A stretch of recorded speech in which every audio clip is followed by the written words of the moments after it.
Welcome to the fifth lecture of Statistical Rethinking 2023. Last week I introduced how to use basic linear models, and this week we're going to stick with all that same machinery, no new machinery this week, but we're going to add a bunch of conceptual material to deal with threats to inference. This is Helsinki. It's the capital of Finland, and it's a pretty cold place, but the Finnish people are the happiest in the world, because there are lots of great things about Finland. Among those things is metal. Finland has more heavy metal bands per person than any other country in the world. And if you put both of these variables, happiness and the logarithm of the number of metal bands per million people, on the same graph, as I've done here, Finland is number one in both. It is the happiest nation, and it has the most metal. And there's a strong correlation worldwide between these two variables. As you see, there's 117 different countries and territories represented here. Is it possible that heavy metal is the secret to happiness? Probably not. Correlations, spurious correlations like that are commonplace. There's another, which I talk about in the book. Waffle House is a famous, always open place to get breakfast food and other meals in the southern United States. And because it's confined to a particular region of the United States, that is the South, it's associated with lots of cultural features of the South. And one of those is divorce. Southern United States has higher divorce rates than the rest of the United States. And so there is a strong statistical association between the number of Waffle Houses per million people and the divorce rate. But it's not plausible that Waffle House causes divorce any more than it's plausible that heavy metal makes nations happy. Correlations can be arbitrarily strong, even if they're not causal. So especially in a time series. So here's an example where we look at the divorce rate in Maine from 2000 to 2009, correlated with the per capita consumption of margarine in the same years. And this is a correlation of 0.99. Correlation is common in nature. Causation is sparse. So we have to be sophisticated about how we think about threats to validity so we can distinguish associations that reflect cause from those that don't. To remind you where we're going in this course, in every example, the idea is we start with some kind of scientific question and estimand, and that's a goal. So here in a cooking metaphor, say we want to make this hedgehog cake. That's our estimand.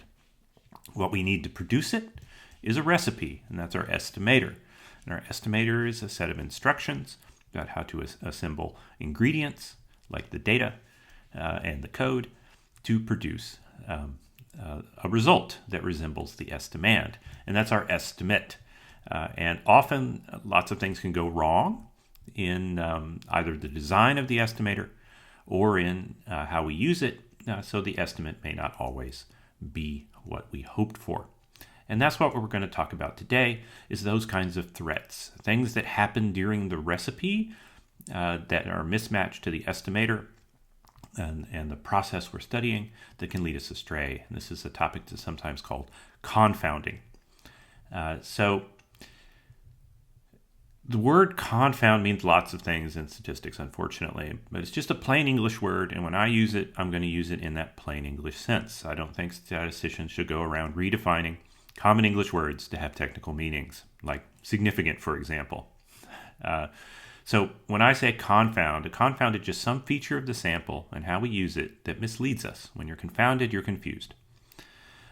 And the causal sources of confounds are quite diverse, and I want to introduce you to that topic today and in this lecture, and then in the lecture to follow, the second lecture this week, I'll show you a framework we can use to analyze those causes. So the goal today in this lecture is to introduce you to what I call the four elemental confounds. So even though the causes of confounding are diverse, and DAGs can be large, and the generative models that are extended from them even larger, at their core, in an abstract sense, they're all built up of these four fundamental relationships between triplets of variables: the fork, the pipe, the collider, and the descendant. Well, the descendant's 4, but I'll get to that. So I'm going to introduce you to each of these in turn and give you an example. And then in the next lecture, we'll assemble them into bigger shapes that produce even more exotic confounds. But you'll be able to understand the more exotic confounds because you understand these little triplet relationships. Let's start with the fork. The fork is the most fundamental because it's the first one statistics students are usually introduced to. In the fork, there are 3 variables, x, y, and z. In most cases, and just for the sake of the narrative, we're going to be interested in the association between x and y. And what we're going to analyze is the role of z in influencing that relationship. So in this case, in the fork, z is a common cause of x and y. There are other causes of x and y, but they're not common. They're not shared by x and y. Z is a shared cause. It's a common cause. So if you observe x and y in a sample, x and y will be associated because they share z, the common cause. They will have some correlation or some more exotic association. Remember, correlation is a quite simple and restricted measure of association. We usually don't want to use it. In typical notation, we write this weird symbol that I show you on the right of the slide there, y, and then that strange inverted T with a line through it, and that means not independent. I'll say that again. That weird inverted T with the line through it means not independent. So y is not independent of x. If you know either y or x, you know something about the other one. That's what that means by association. They have joint information. They have that joint information because they share a common cause z. If we stratify the sample by z, however, there's no association between x and y at each level of z, for each level of z. And the way we write that in the bottom right of this slide, y, and then the inverted T means independent of, y is independent of x, conditional, that's what the vertical bar means, of z. Let me show you that graphically. I think that'll help. First, let's think about this in terms of a DAG and animate it, and then I'm going to show you a data set generated from this kind of process. So on this slide, I'm showing you the fork represented as a DAG, Z is their common cause, and X and Y at the top, and little particles of influence fly off of Z into Y. Those particles can have different values. That's what the filled and empty circles are meant to represent. Now, if Z was the only influence on X and Y would be clones of one another. But obviously there are other influences on X and Y always in these DAGs, and usually we don't draw them, these so-called error terms. And so X and Y end up being associated. They share information. Each knows something about the other through their common cause, but they also have their own unique features because they're independent processes influencing them as well. And so when we write a generative simulation of this sort of DAG, these are the things we have to simulate, these extra influences. So let's do that. Here's a very simple simulation of the fork. I'm going to do 1,000 simulations of this and generate a case where there's a common cause Z. So I simulate Z first, and then I simulate X and Y from it. But there's X and Y are not only Z. They have some other random variation because they were generated by their own random Bernoulli trials. That's what rburn means on this. And rburn is a function that's in my Rethinking package. So if we simulate data like this, you can think of it as a contingency table. The simplest example, X and Y can take two values, 0 and 1. And you'll see that 0, 0, and 1, 1 are the most common, and that's the influence of Z, the common cause on them, so that X and Y tend to take the same values in this example. Y is not independent of X in the total sample, and their correlation is 0.63. However, if we look within each level of Z, so we just pull out the cases where Z equals 0, the pairs of values X and Y where Z equals 0, now you'll see that they're independent of one another. Yes, there are more 0, 0s and when Z equals 0, but there's no correlation there. And you can see that because I compute the correlations at the bottom of the right column. And the same is true when Z equals 1. Yes, there are more 1, 1s, but the total counts are just randomly distributed after observing the marginal totals. So again, there's no correlation between x and y within each level of z. And this is because after we have z, we've sort of canceled out z's influence by looking within each level of z. And all we're picking up are the independent influences on x and y within each level of z. This is how the fork works. A continuous example, lots of people find it easier to think about these things not in discrete data, but in continuous data because you can make a nice plot. So I do that now here. This is the same basic idea. We're simulating a fork. 300 examples now. I generate z as binary. This is the common cause. And then I simulate random normal x's and y's that are associated with the z so that x and y are both larger when z equals 1 and they're smaller when z equals 0. And then I plot the simulated data points on the right. Red point, x is on the horizontal, y is on the vertical. Red points are those points where z equals 1, and blue points are those where z equals 0. And then I fit 3 regression lines on here, and just to show you the trends in each cluster of points. The black is the total sample. If we ignore the values of z, you see that there's an association. Knowing x helps you predict y, and it really does. That's what the black line shows you. However, within each level, knowing x doesn't tell you anything about y. Those lines are horizontal, the red line and the blue line. And this is the fork. The fork induces an association between two variables because they share a common cause. After you stratify by that common cause or condition on that common cause, the variables are unrelated.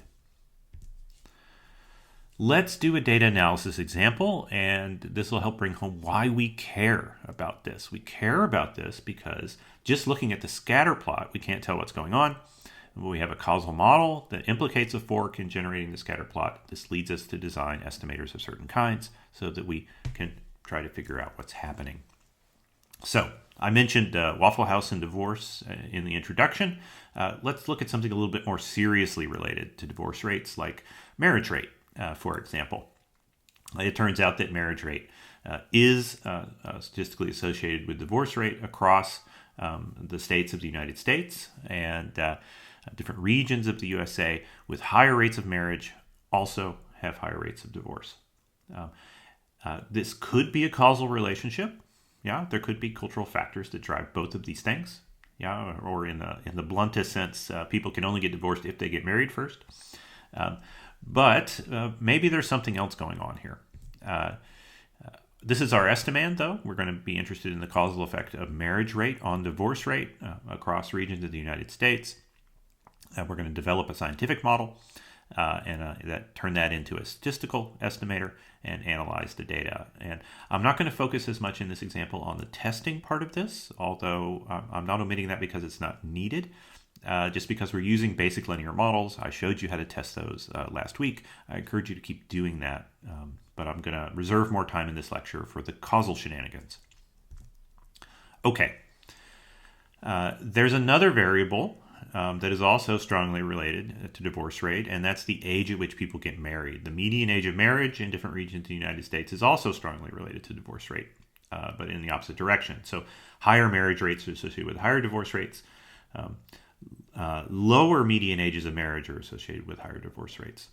So if we put all 3 of these variables together in a DAG, we can try to think through what's going on. So the age at marriage is a common cause. It's a fork. It's the common cause at the base of a fork of both marriage rate and divorce. There are more young people, so if people get married when they're young, then the marriage rate is higher.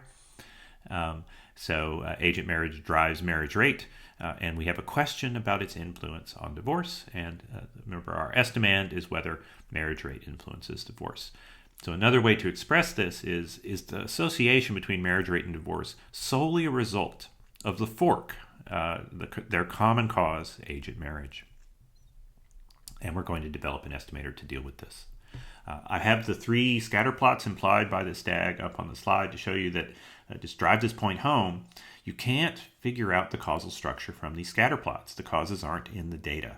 You have to know something about the variables and think about the directions of the arrows because many, many different If these variables were just anonymous, x, y's, and z's, many different DAGs would be compatible with these scatter plots.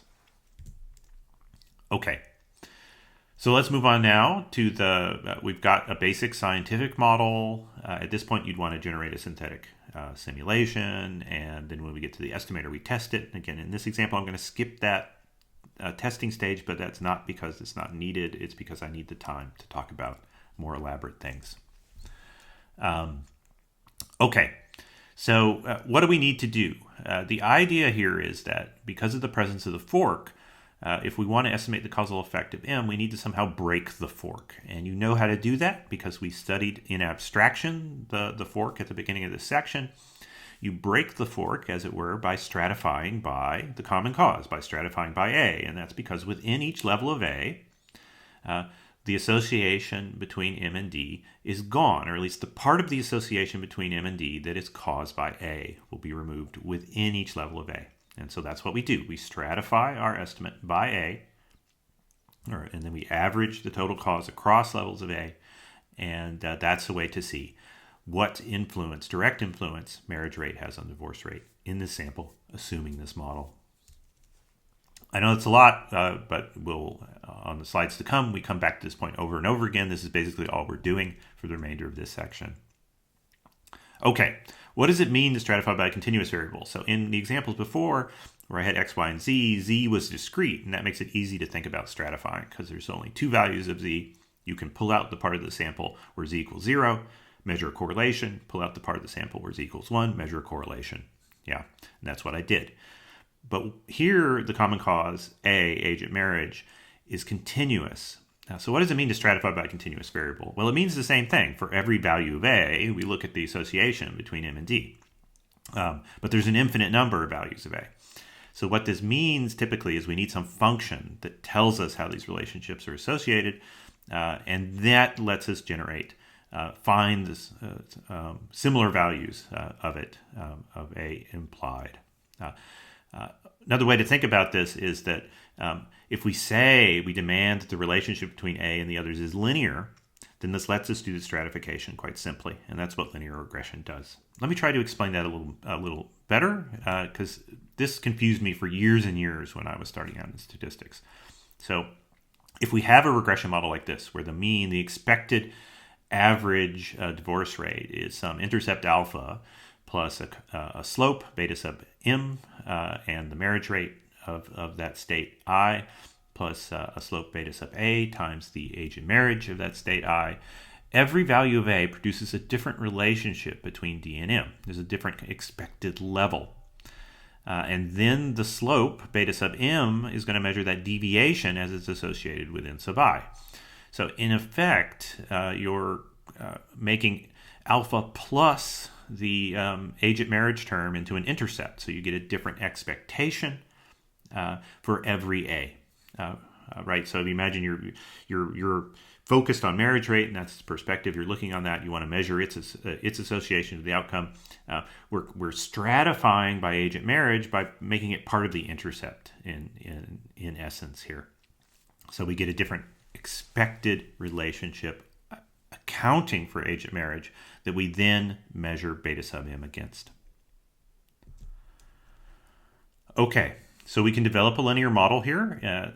I hope after last week there's no surprises here, except that now that there's perhaps more symbols than there were in most of the examples last week. But we have to develop priors here, and the natural scales of these variables, the rate of divorce, the rate of marriage, median age at marriage, they're all quite weird. And unless you're an expert demographer, you're not going to have strong intuitions about what the priors are on these things scientifically and what their slopes should be and what they could be.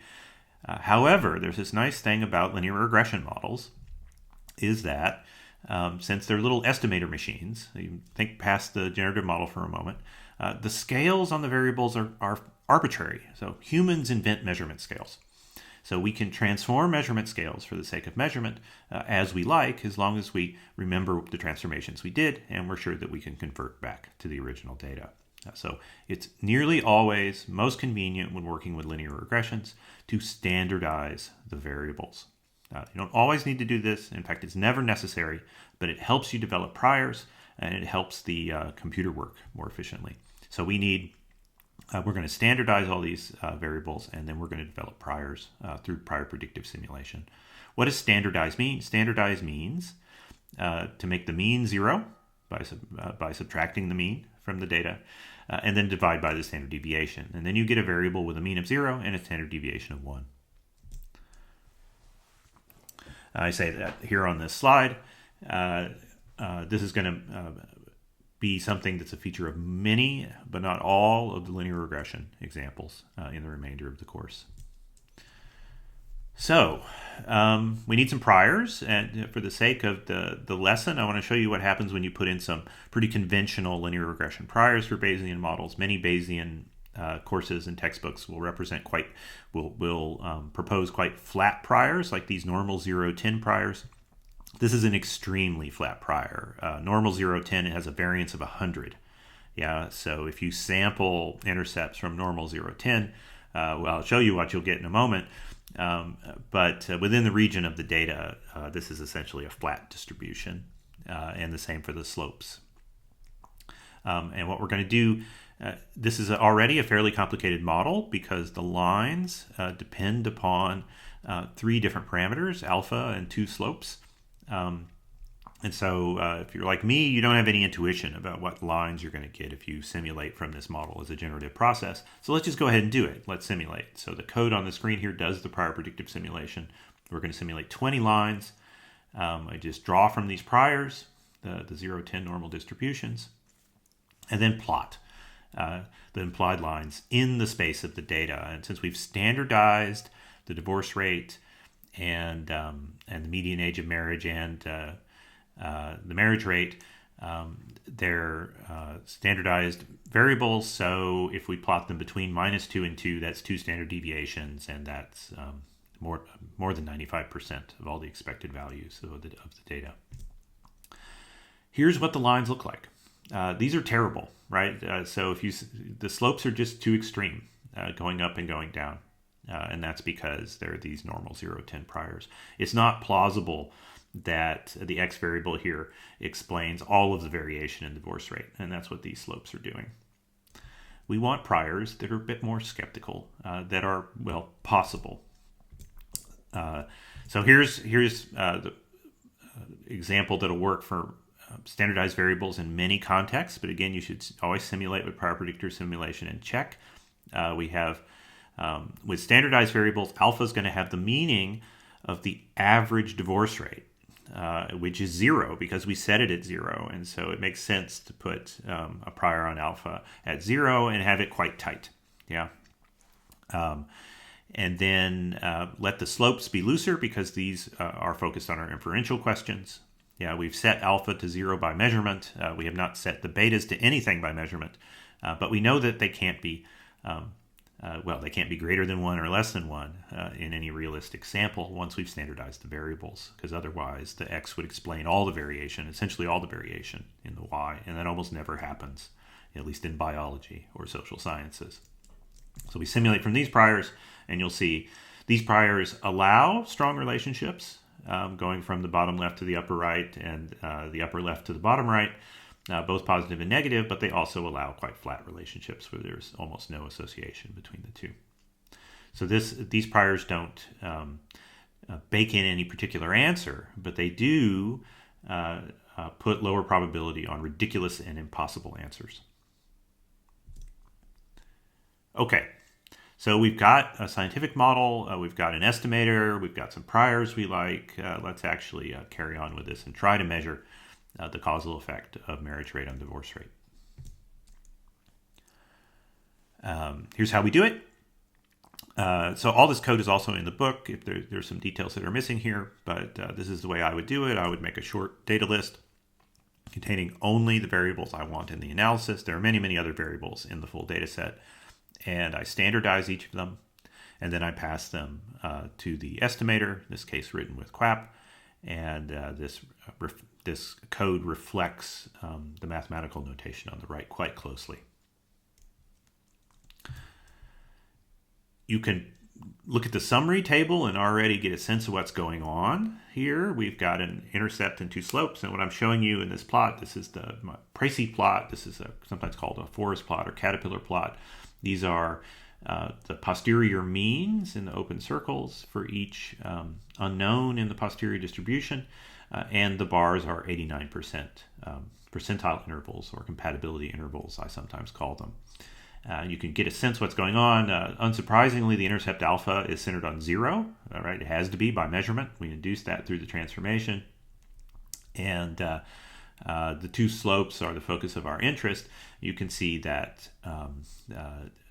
beta sub m, bm there, is close to 0, and it spans both sides of it. So any causal effect of marriage rate is this doesn't say the causal effect of marriage is 0 just because the interval includes 0. I'll say that again. This does not mean that the causal effect of marriage rate is 0 just because this interval includes 0. It's just as true that it could be negative, right? Because the bar extends pretty far negative as well. 0 is not a special point that annihilates all other values. Okay. However, you'll see that compatibility interval is always closer to 0 than beta sub a is, or BA, which is quite negative and nowhere close to 0 there. There's about the same level of uncertainty in both of these slopes, though. The question we asked, our estimand, is what's the causal effect of m? And often people will simply report the slope as the causal effect of m. And that's not terrible, but it's not actually right. Or let's say it's not terrible because in a perfectly linear model, after you do the right thing, often you get an estimate that looks basically like the posterior distribution of the slope. But that's only a feature of these really simple linear regressions. And even slightly more complicated models, and especially in nonlinear models, it is never true that the causal effect we're after, the estimand, is a function of only one parameter, of only one unknown in the posterior distribution. So I want to show you how to do it the principled way. So when you get to a more complicated model, you'll already know how to do it right. What we need to do, surprise, is a simulation. We're going to simulate an intervention. A causal effect is a manipulation of the generative model. And what that means is we delete an arrow. So there's notation I'm going to introduce you to. P of D, conditional on do m. This means the distribution, that's what the little p means in statistics, the distribution of the divorce rate when we intervene on m. And this is different than just the statistical distribution of d conditional on m, because it means we're mutilating the graph, as it were. We're deleting all arrows into m, because when we intervene on m, we're playing God. We set its values, and so all the arrows entering m disappear. And so I show you on the right of this slide what this means. In the absence of intervention, the generative system is represented by that DAG with the fork. But when we do m, we intervene on m, the arrow entering m goes away. If there were other arrows entering m, they would go away too.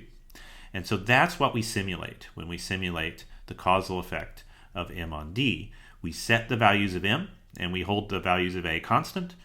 We set values of m at different values, and then we measure the differences it makes in d, the divorce rate. I'll show you how that works. So first, I'm going to extract samples from the posterior distribution of the model we fit a couple slides back, and then I'm going to run 1,000 simulated states. I know there aren't 1,000 states, but this is for the sake of measurement. And what I'm going to do is I'm going to sample the empirically observed median age at marriage values, and I'm going to sample them with replacement. So there are only 50 in the original sample because there's only 50 states. But what we want is a set of virtual states for the sake of measurement that have that same empirical distribution. And then we're going to intervene on m, on the marriage rate. Now first I'm going to do it for a marriage rate equals 0. What does 0 mean? Remember, we standardize these variables, so that's the sample mean. Yeah, it just means the average marriage rate in the sample. And then with post, remember that the with statement in R just means you don't, you put all of the entries in post into scope. So you don't have to use that post $sign all the time to name the unknowns. And this just makes your code easier to read and easier to debug. And then I simulate random normals, random normal divorce rates. Yeah, 1,000 of them, using the linear model formula for mu, for the mean, the expected divorce rate, conditional on m and a. And I put the vector of simulated a's in there, and I fix m at 0, you'll see the 0 in the line. Then we do the same for m equals 1, which means 1 standard deviation above the mean. That would be a really powerful intervention, but you can do any intervention you want with this code just by changing these values. The code looks very similar, but now there's a 1 next to bm. And then we compute the contrast. And I can plot the distribution of this contrast, and this is the posterior distribution of the causal effect of intervening on m to increase it by 1 standard deviation on divorce rate. And you'll see, yeah, it's centered on 0. There's not much going on there, but it could be big or it could be small. Yeah, there's a low probability that it could be big or small. So you can't say that there's no effect, yeah, because there's lots of variability in the population here, and it's a limited sample. But the guess is it's certainly smaller than the causal effect of A on D. And you could calculate that as well using very similar code. But you need to run another model. And the reason is because if we're thinking about the distribution of D conditional on doing A as the causal effect of A on divorce rate, of age of marriage on divorce rate, there are no arrows to delete because there are no arrows in this DAG entering A. But we want to ignore M. Right, as you saw in the examples last week, there was a DAG that was very similar to this. If we want the total causal effect of age at marriage on D, we don't want to use a model that includes M. And why, right? Maybe it was intuitive to you back then, but I didn't really explain it. I sort of asserted it, and it works, and you could test the code and prove to yourself that it works. But why does it work? Well, it works because the path from A through M to D is called a pipe, and that's the next elemental confound we're going to talk about. We're going to talk about that after a break. This is a conceptual sprint right here in this lecture, so I think you should review what we've done so far in this lecture, take a break, walk around, have some coffee, socialize, and when you come back, I will be here.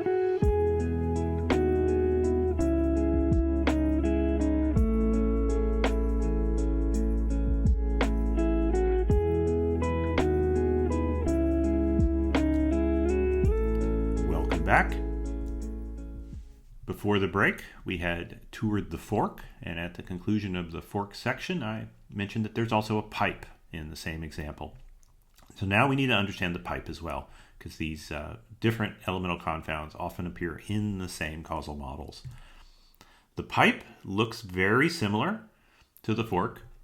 However, now the arrows only go in one direction. We still have x and y. We're interested in their association, and there's this other variable z that's in the middle of them. But now z is not a common cause. Z doesn't influence x at all. Rather, x is a cause of z, and z is a cause of y. And x has no direct effect on y. Z is sometimes called a mediator. It mediates or transmits the causal influence of x to y. So x and y are associated because z does that transmission.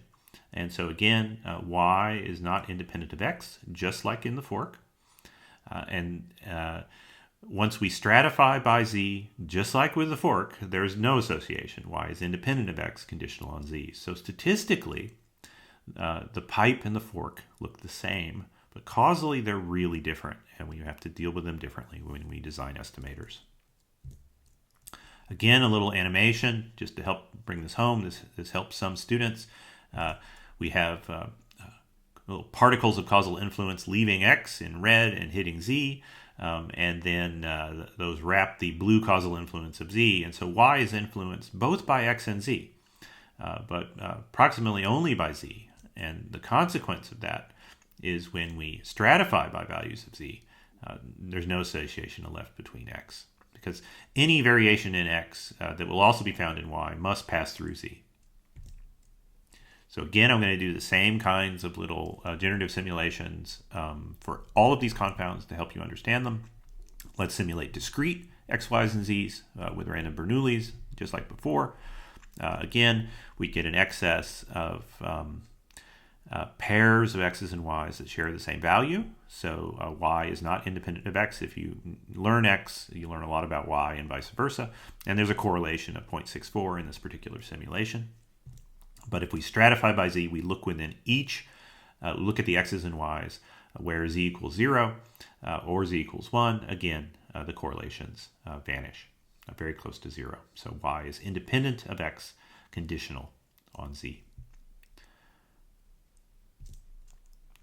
And why? Well, because everything that y knows about x is already known by z. I'll say that again. Everything that y knows about x, or everything that x knows about y, is known by z. So once you learn z, there's nothing more to learn about the association between x and y, because all the association that is shared between x and y pass through z. So z knows everything about both. So here's the continuous simulation to give you the same idea. Again, discrete z, blue for z equals 0, red for z equals 1. And simulate Gaussian distributed x's and y's that are conditional on z, so that both x and y are larger when z equals 1. And you'll see again in the black line is the linear regression for the whole sample, ignoring z. There's a strong positive association here. If you learn x, you can predict y. But that's not because, or rather, that's because of the influence mediated by z, transmitted through z. And so after you condition on z, there's no relationship. Yeah, or everything you could predict about y using x is already accounted for in z. Yeah, so once you know z, learning x doesn't help you at all. That's what this graph tells you. We care about this because sometimes you want to include the mediator in the model and sometimes you don't. And if you're not careful, you can really radically mislead yourself by including it at the wrong time. And I want to show you an example. This is a wholly simulated example that pertains to an experiment, because sometimes people think that if they're doing controlled experiments, they don't need to bother with all this causal inference stuff, but that's not the case. You can mess up your experiment in analysis by including the wrong covariates. So let me show you an example of this. This is a plant growth experiment, at least ideationally. We're going to imagine there are 100 plants. We've got a little greenhouse set up. We're interested in fighting a kind of fungus like this white fungus you see on the leaf. This sort of stuff is quite common in nature and also in greenhouses. We're going to treat half of the plants, randomly assigned treatment, with antifungal treatments. And then we're going to measure the growth and the amount of fungus on each individual plant. And the estimand here is the causal effect of the treatment, the antifungal treatment, on plant growth. Here's the scientific model in abstract form. We have the idea that the plants grow, and there's a time 0 when before we apply the treatment. That's how tall the plant is there. That's h sub 0, the start of time, as it were, the start of the experiment. And then the height at time 1 is the end of the experiment when we measure. This is the outcome. And that there's an arrow from h0 to 1 because the taller the plant is at time 0, the taller it will be at time 1. Yeah, there's a causal influence. And then there's the fungus. The fungus also affects growth at time 1. The idea is that there was no fungus, at least it was visible at time 0, but it could develop during the course of the experiment. And the fungus will influence the height at time 1. It will reduce the height of the plant at time 1. And then there's our treatment. We apply the antifungal treatment to some of the replicate plants, and the treatment has a direct effect on the fungus. This is this is supposedly how it works. It reduces the growth rate of fungus, and it could also have a direct effect on the height of the plant because it could be either beneficial. The plant could benefit directly from the antifungal treatment, or more likely it could be slightly toxic, to the plant and reduce its growth as well. The experiment presumably works because of the direct effect of treatment on fungus, but we can't exclude the possibility that it also affects height directly. Okay, we want to know the total causal effect of the treatment, right? That's our goal, because that will answer the question, or help answer the question, is it worth using this treatment to increase the height of the plant? Now, what I want you to see is that the path from the treatment through the fungus to the height of the plant at the end of the experiment, height h sub 1, is a pipe. Yeah. And now the question is, should we stratify by the amount of fungus, because this is something we record at the end of the experiment. We don't just measure the height of the plant, we've also recorded the fungus. It seems like good information to have, right? You'd like to know that. But the answer is, if our estimand is the total causal effect of the fungal treatment, we should not stratify by fungus. We should not put it in the estimator. We should ignore it.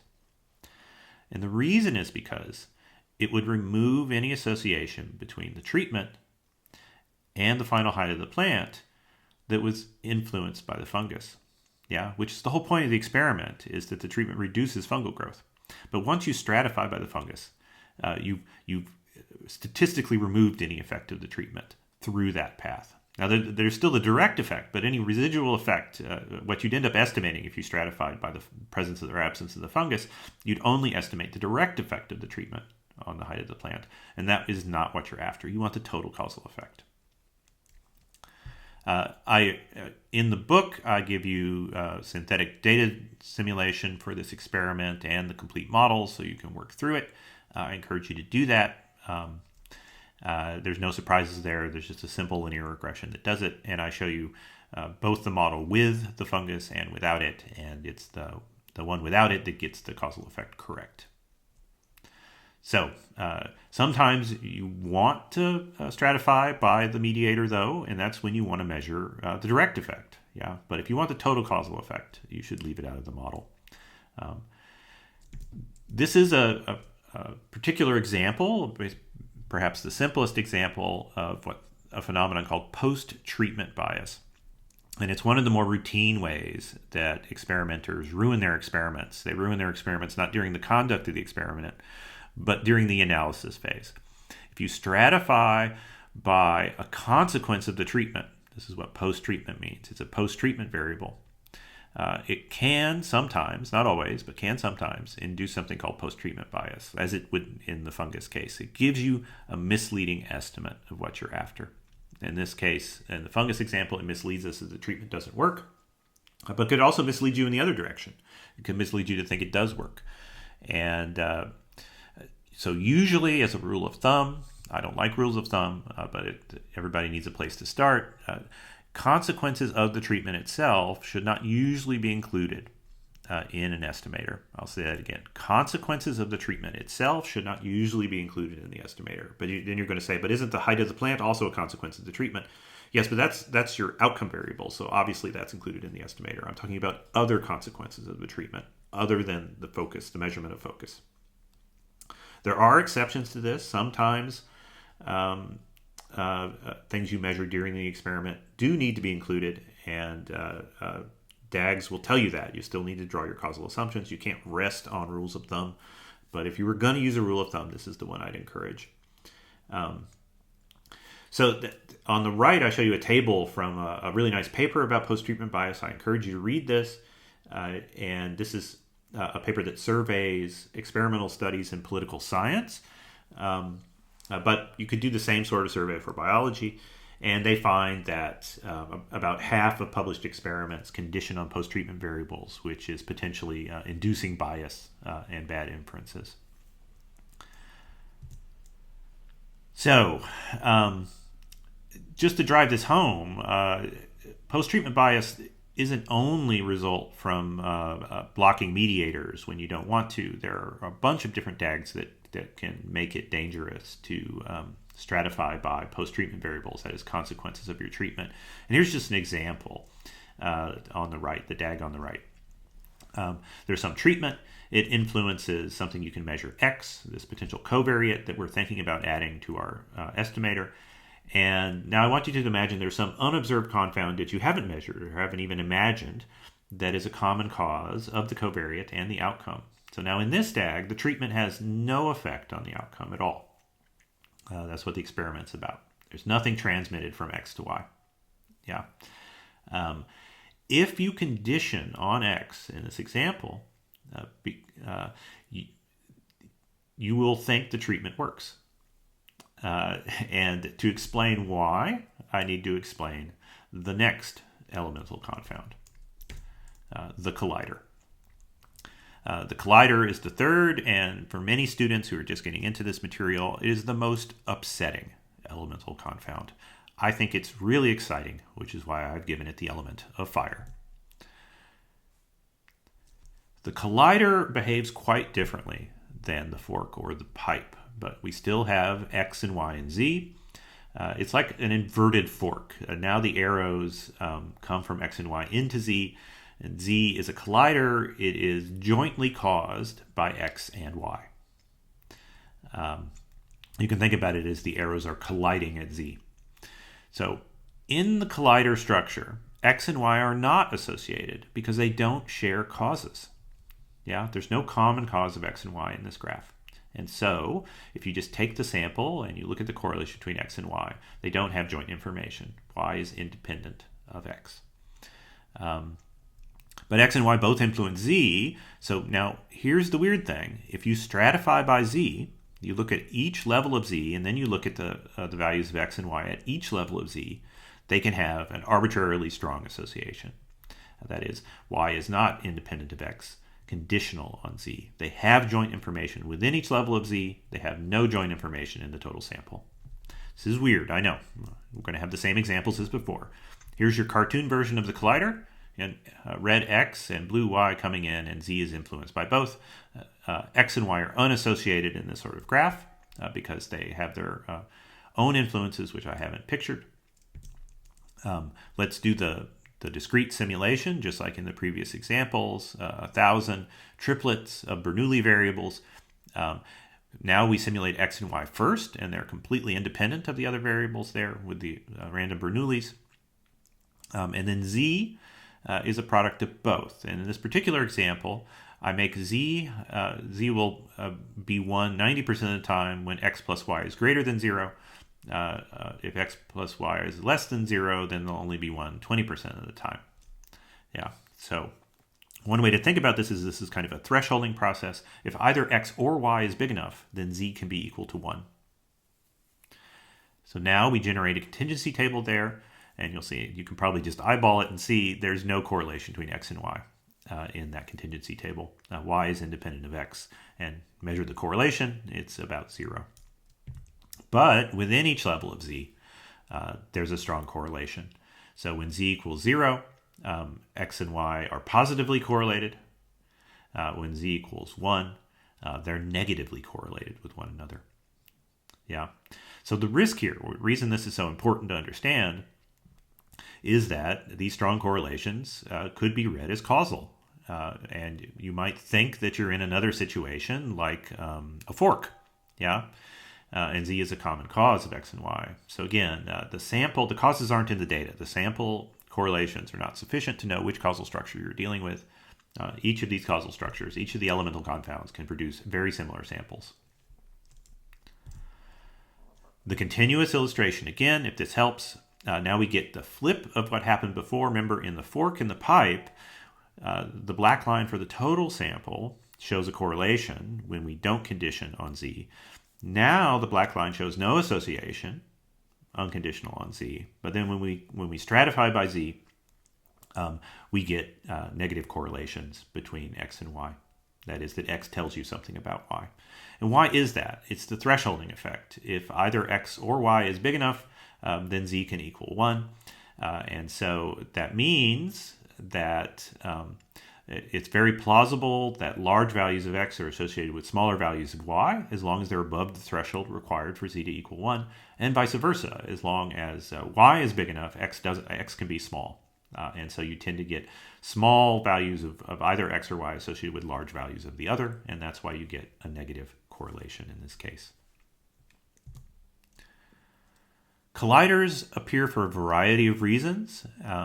Sometimes our samples come already stratified by the collider, and this is a kind of sampling bias or selection bias. So let me give you an example that academics will appreciate, but I think everybody who's done a PhD will understand what's going on here.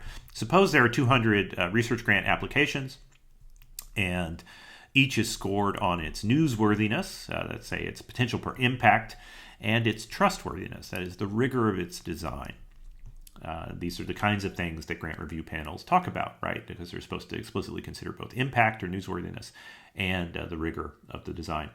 And just for the sake of the experiment, this is not a claim that this is what's really true of grant proposals. Let's say that they're completely unrelated, and I've simulated 200 on the plot on the right there. No association between the two at all. Again, this is not a claim about the truth. It's just it will be sufficient to illustrate the point. If these two things were associated, the example would still hold. You'd still have collider bias. So now we imagine the ones that are funded, and those are above a certain threshold. That is, if they're sufficiently newsworthy or sufficiently trustworthy, that is, the sum of these two, in a sense, is sufficiently high, then the grant can get funded.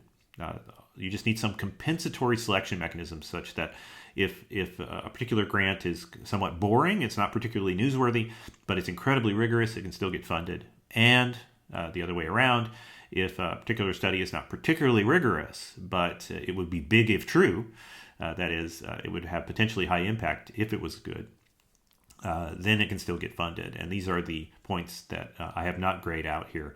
And I've just drawn a black regression line through them to show that there's a negative correlation in the funded grants between newsworthiness and trustworthiness. And in fact, the most newsworthy grants in this particular simulation have below average trustworthiness in the applicant pool. I'll say that again. The most newsworthy grants in this particular numerical example have below average trustworthiness in the applicant pool. Yeah.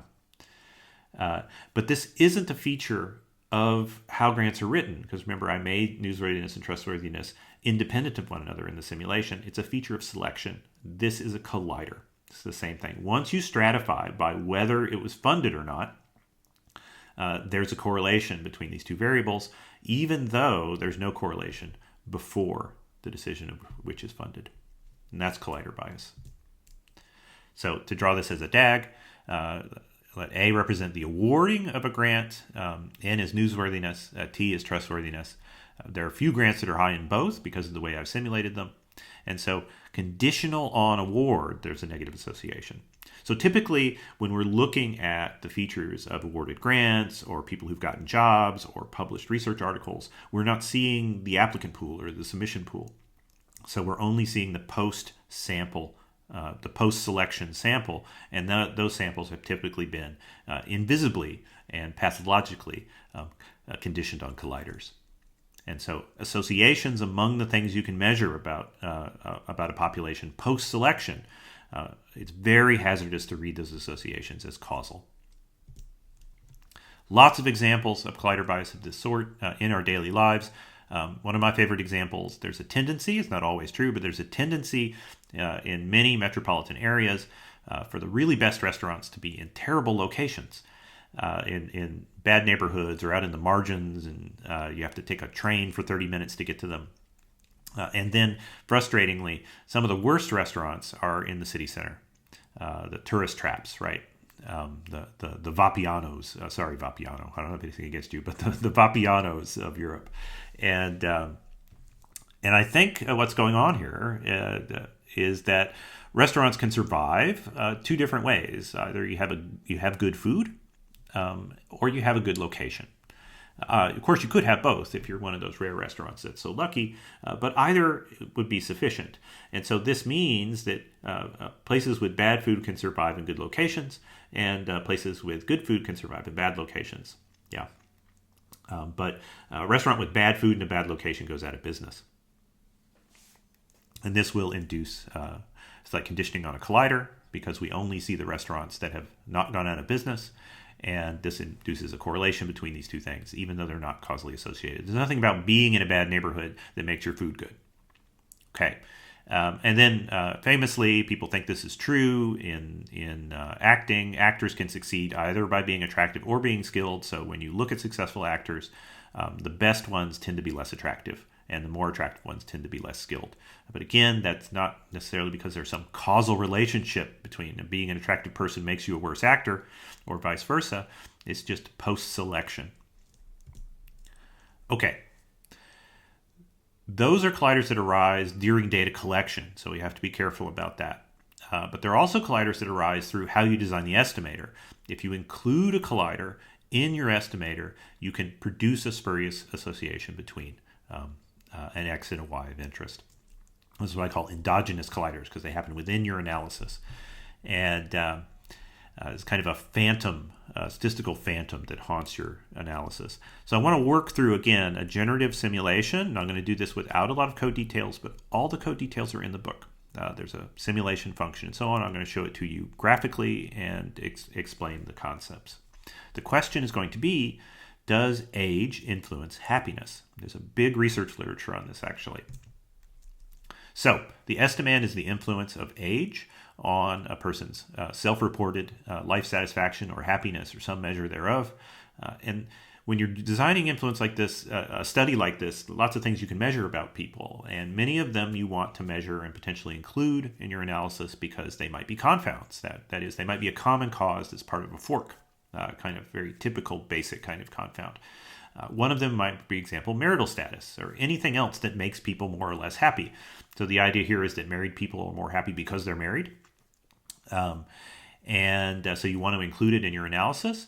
But suppose, again, just as a generative example, let's suppose age has no influence at all on happiness. I'm not arguing that's true. It's just for the sake of the example. But that both age and happiness influence marital status. And the DAG on the right of this slide represents this generative situation where H is happiness, A is your age, and both of those things influence being married. Why? Because happier people are more likely to get married. Who wants to marry someone who's sad? Age influences marriage. This sounds weird to say it, but remember, age in a causal model is just passage of time. So the older you are, the more chances you had to be married. I'll say that again. The older you are, the more chances you've had to be married. It's like a measure of the exposure to the risk of getting married. Yeah, does that make sense? Happy individuals per year of exposure are more likely to experience the event, which is marriage. So we write a simulation that contains these assumptions. And again, the code is in the book and you can run it from my Rethinking package. I want to show it to you as an animated example. What we're looking at here are the assumptions from the previous slide as a graph.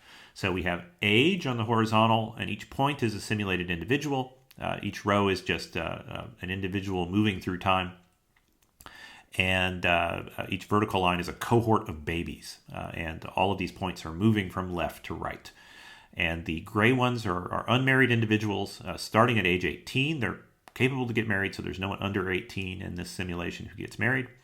And then some individuals end up turning red and then marching across until 65, when they all move to the southern coast of Spain in retirement.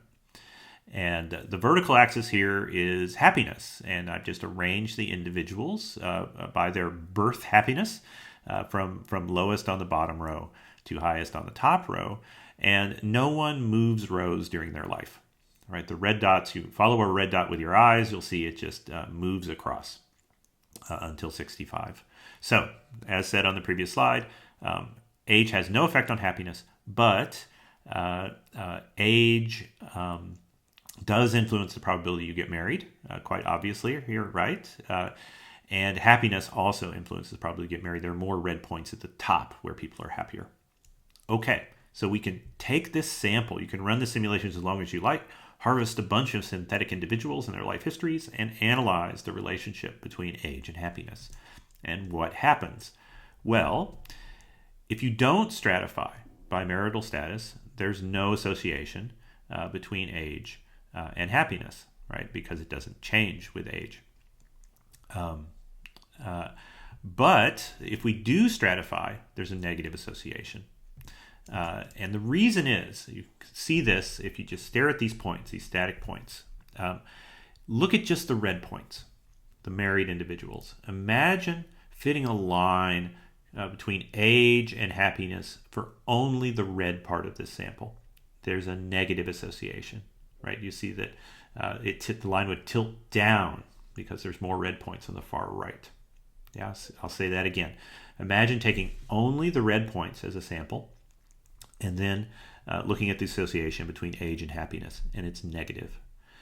Also for the gray points, imagine taking only the unmarried individuals and looking at the association between age and happiness. That's also negative. You'll see that there's fewer gray points on the far right.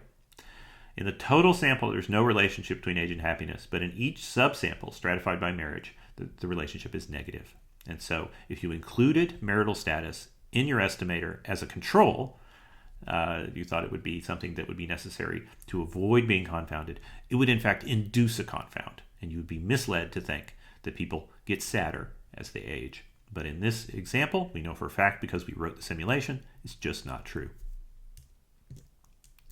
Okay, that's the fork, the pipe, and the collider. There's one more, and then I promise we'll be done with this lecture. The descendant. And the descendant's easy because really it's just like a parasite on the other three. But it's important to talk about it, I think, because it arises in lots of important processes. So a descendant is some variable we can measure that is influenced by something else. So is why I say it's a parasite, and it can be attached to any of the others. Here I draw it attached to a pipe, but its effects depend upon what it's attached to. And the way to think about this is that when you stratify by or condition on a descendant, it's like conditioning on its parent. So in this graph here in the upper right, Z is the parent of A. Yeah, and A is the descendant, or sometimes called child, of Z. And since A contains information about Z, when you include A in a model, it's like including Z. Yeah, but just more weakly, right? Because it's not A is not a carbon copy of Z, a clone of Z, but it contains information about it. So what happens in this particular example? So imagine we have a pipe.